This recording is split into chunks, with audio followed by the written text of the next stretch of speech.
हम लोगों ने एक वैज्ञानिक सोच के साथ पाठ्यक्रम को तैयार करने का कार्यक्रम किया है। खासतौर पर वैज्ञानिक सोचिए कि जो अच्छा है, एनसीईआरटी ने मैथ्स है, साइंस है, कॉमर्स है, अन्य विषयों को लेकर के जो अपने यहाँ शोध किए थे उसको हम लोगों ने माध्यमिक शिक्षा की पाठ्यक्रम का हिस्सा बनाया। लेकिन इसके साथ ही हम लोगों ने एक व्यवस्था और राज्य में की कि किसी भी बच्चे को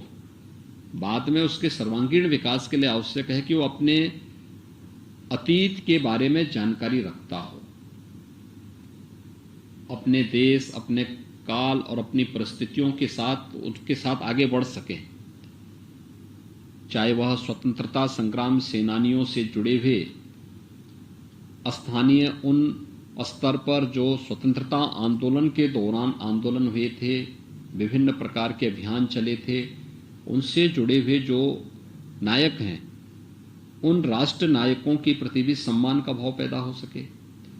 देश की आजादी के लिए जिन महापुरुषों के नेतृत्व में पूरा अभियान चला था उनके बारे में, या विदेशी आक्रांताओं के खिलाफ जिन योद्धाओं ने समय समय पर देश को संगठित करके उस लड़ाई को आगे बढ़ाया उनके बारे में, या फिर हमारे ऐतिहासिक और पौराणिक व्यवस्था से जुड़े हुए उन दैवीय शक्तियों के बारे में भी जानकारी दी जाती है।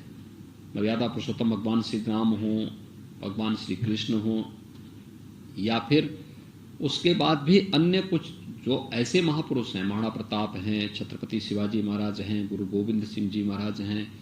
या रानी लक्ष्मीबाई है, या अन्य जो भी इस प्रकार के महापुरुष हैं, उन सब के बारे में अलग अलग पाठ्यक्रम में हम लोगों ने तो बेसिक शिक्षा परिषद से इसको शुरू कर दिया है। हर यानी बेसिक शिक्षा परिषद के पाठ्यक्रम में भी हम लोगों ने ये व्यवस्था की है कि उन महापुरुषों की जानकारी हम वहां पे दे सकें। अलग अलग स्तर के बच्चों के लिए फिर अलग अलग प्रकार की पुस्तकें भी उनके लिए उनके पाठ्यक्रम का एक वैकल्पिक विषय के रूप में उन्हें देने का प्रयास हुआ है।